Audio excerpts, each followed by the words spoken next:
All right, this infrared image shows the point at which we successfully knocked down a missile, and we did it with technology so advanced. The reminder to the North Koreans was, yeah, we can do this, like a bullet hitting a bullet. You've heard that analogy before, but I think it's brilliant because it shows just the impossible, daunting task that would seem to technologically pull off, but we did.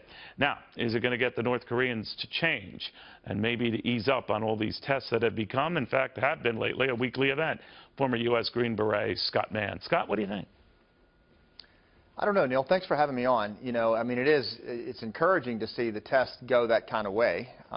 It's almost reminiscent of, you know, the Cold War era when that technology was really being pushed hard, and it's hard to believe we're back at that now. But I mean, it is encouraging to see that. The other thing that I would just say to any politicians that are thinking about budgeting and things like that is, you know, North Korea is actively moving toward a strike capability. They're saying within the next 5 years they may have it. So this testing is going to have to continue, and it's going to have to get better and better because these folks aren't going to back off. You know, I always think it's not so much what you want to get out of Kim Jong-un, the North Korean leader, but what you want to get out of his chief sponsor in the region, or at least the one who backs him up through all these sanctions, China. And I always get, and you know this better than I, but I always get the impression that maybe China can't control this nutcase. What do you think? Yeah, I kind of feel the same way. I mean, I'm not sure that they control the strings as much as some might think. And, you know, I'm just thinking about the test they did not that long ago.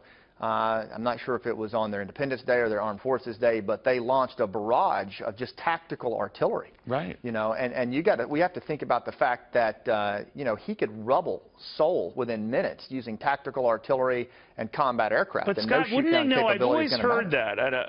They have that ability to do that, but they would know that would be a suicidal venture for them, right? All right, so you take out Seoul, God forbid.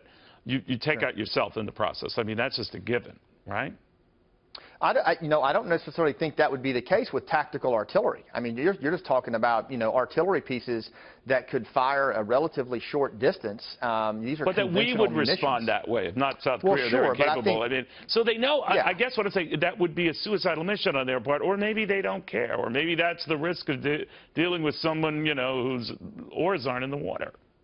I think that's just the gamesmanship of international politics when you're dealing with a lot of these rogue states. What really is, you know, their ideology and commitment to it. And I'll tell you one other thing that concerns me about this, Neil, and it ties back to your last segment, is when we have political leaders and, you know, leaders without titles in this country holding up the dead, you know, the heads of dead presidents, and just the level of division and disunity that we have in this country right now with a threat like that at the door and what just happened in Manchester.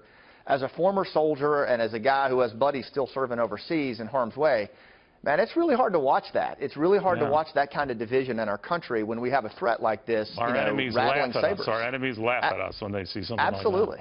All right. Absolutely. Scott, thank you very much, and for your service to this country. Thank you.